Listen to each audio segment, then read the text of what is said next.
Okay, I am rereading the Book of Mormon for my own personal reasons. I'm trying to sort everyone into their own Hogwarts house. Please don't judge me. I started from the beginning and I was like, holy crap. So you got Nephi, right? And he goes with his brothers, his negative Nancy brothers, to go back to this land that wants to basically kill all of them. And they've already tried to get the plates from this Evo King guy, and it just didn't work because I'm pretty sure Laban or Lemuel, whoever went, was like, can you give us the plates? Like, you gotta woo, you gotta work, you gotta play into men's egos when you want something from them. You gotta make them feel so good. And you have to like plant an idea in their mind and they think it's their idea. I'm sure he did none of that. So yes, of course it failed. Of course he wants them dead. So then Nephi goes.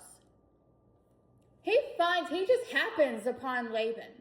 And Laban just happens to be the most wasted man on earth. He's gone. He's so wasted. He can't even see. He can't even talk. Nephi sees his sword, and it's the most beautiful sword that's ever been made. This thing has got to be made like, I'm picturing like Godric Gryffindor's sword, like just beautifully crafted, made by goblins. Like, he went on for a couple sentences about this sword. It must have been just beautiful with like jewels and the steel. Like it must have been really expensive. He notices this sword. Then the Lord's like, okay, kill him. And Nephi's like, you're joking, right? Like, this is going to be my first kill. And I don't kill people because that is bad juju. Like, I'm not doing that. And the Lord says, kill him. And then Nephi kind of convinces himself. He's like, well, he did want to like kill all of us. And he did take our stuff. Like, he's like amping himself up. He's like, yeah, he did take our stuff. He wants us dead. Yeah. Get this. It says he took Laban by the hair.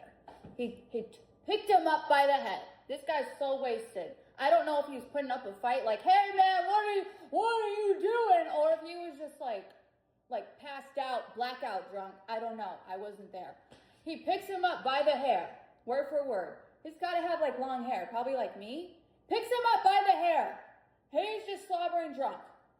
He takes the sword with his other hand, and it says he just slices that head off. That is insane. And it doesn't end there. After that, he takes his clothes off and wears them. And it's not even that simple. When you smite someone, there is, I don't know what I can say. There is bodily fluids everywhere. I'm sure it is a mess. It is just, he's just covered. I can't imagine, it's just splattered. It's covered everywhere. This is probably the messiest crime scene to ever exist.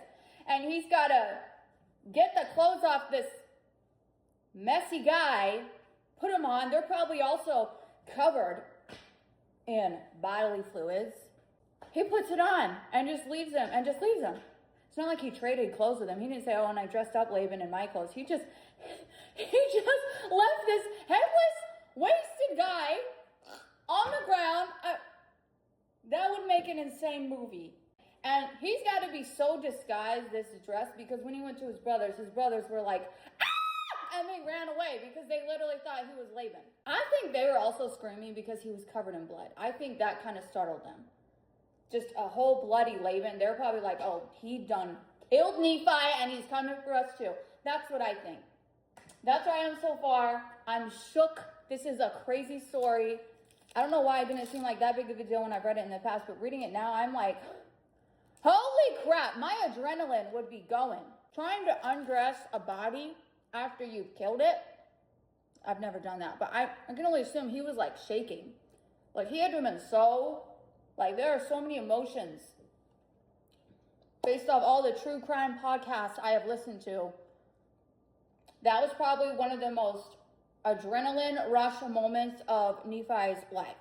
Laban is also Slytherin, obviously.